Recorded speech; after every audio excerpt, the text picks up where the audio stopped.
Stephen Paddock was born in Clinton, Iowa, and grew up in Tucson, Arizona, and Los Angeles as the oldest of 4 sons to Benjamin Paddock and Dolores Hudson. To say that crime was in his genes is an understatement. Benjamin was a known bank robber and arrested in 1960. At the time, Stephen was only 7 years old.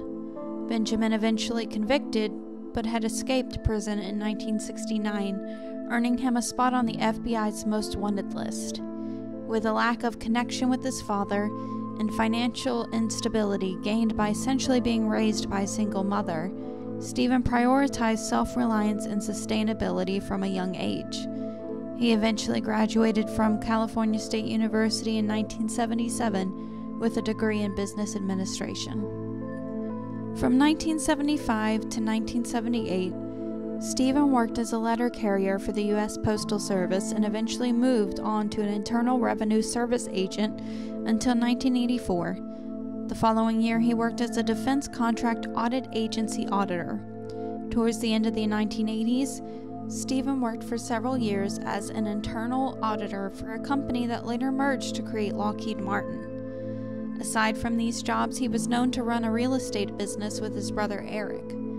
During this time, Stephen had also been married and divorced twice, but remained on good terms with his ex-wives. When the real estate business was sold, relatives claimed that Stephen was worth at least $2 million. In 2004, Stephen purchased an apartment complex that returned more than $500,000 in annual income by 2011. He sold the complex in 2015, and IRS records showed the profit to be between $5 to $6 million. Along with being wealthy, Stephen was an avid gambler, with reportedly substantial winnings. Although it's not well known how much he earned through gambling, he was sometimes seen in high-limit rooms, but was not well known among high-stake gamblers in Las Vegas. His game of choice was video poker, a game he had played for over 25 years.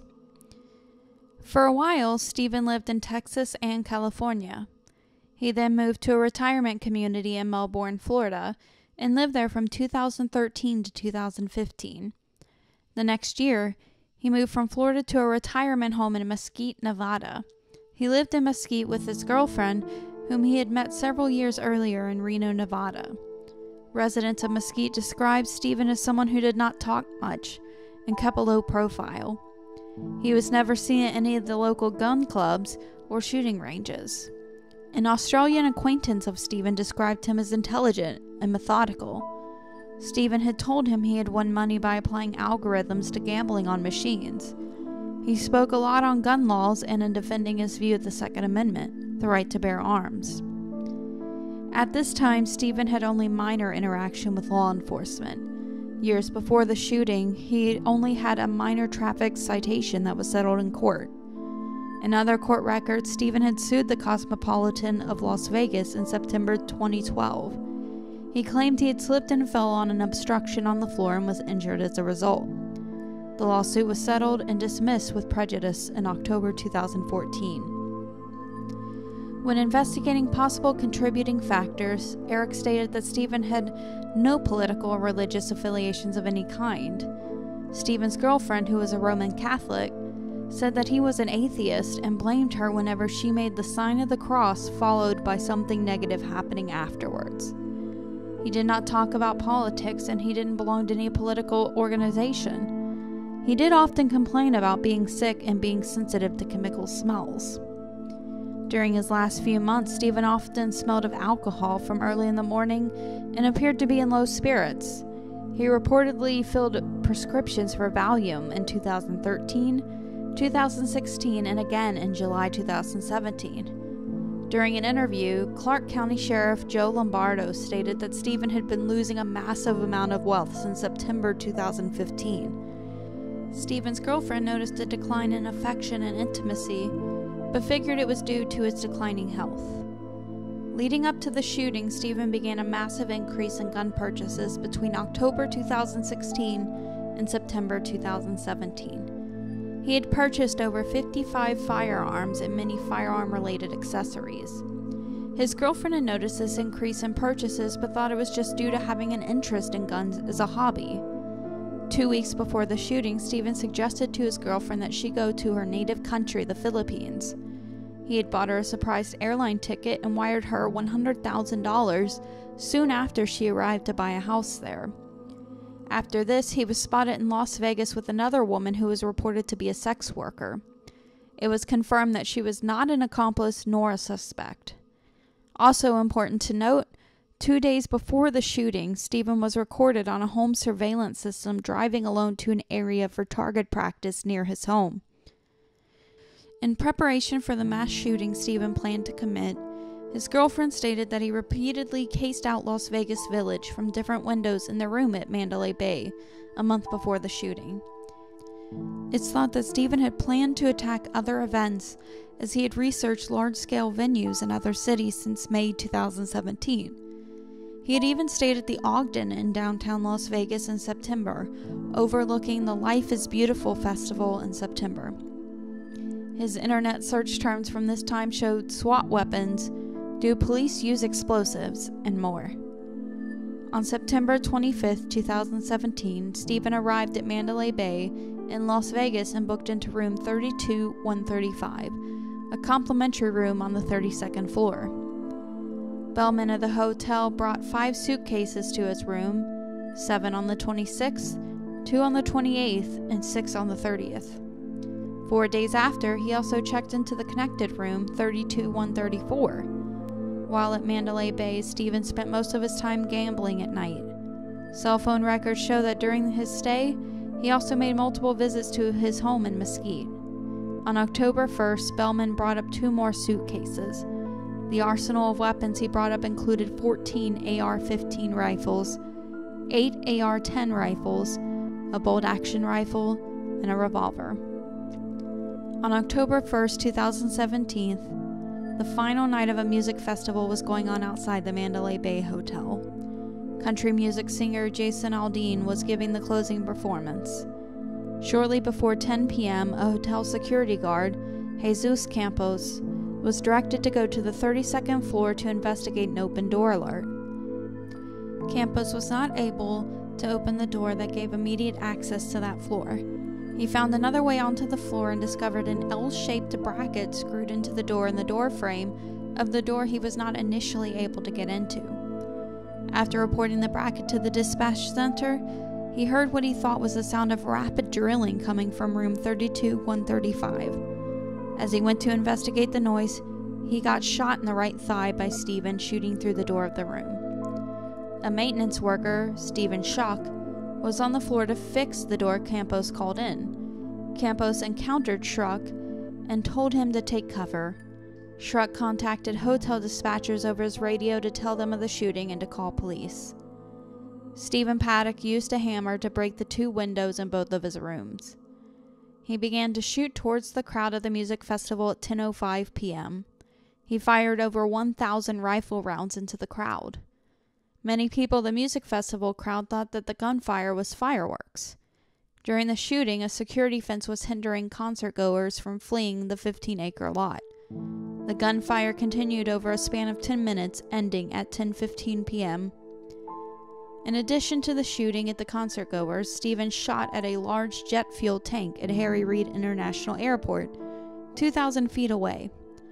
Luckily, the fuel did not ignite despite 2 bullets hitting the exterior of the tank.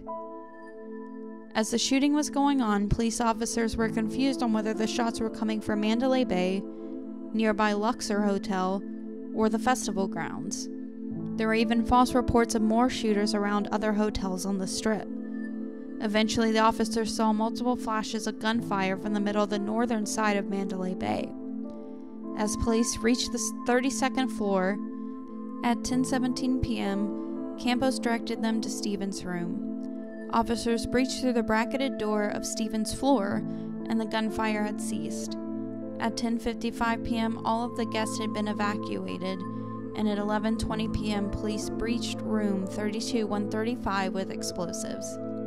Inside the room, Stephen was found dead from a self-inflicted gunshot wound to the head. 61 people were killed in the shooting, including Stephen, and almost 900 people were injured.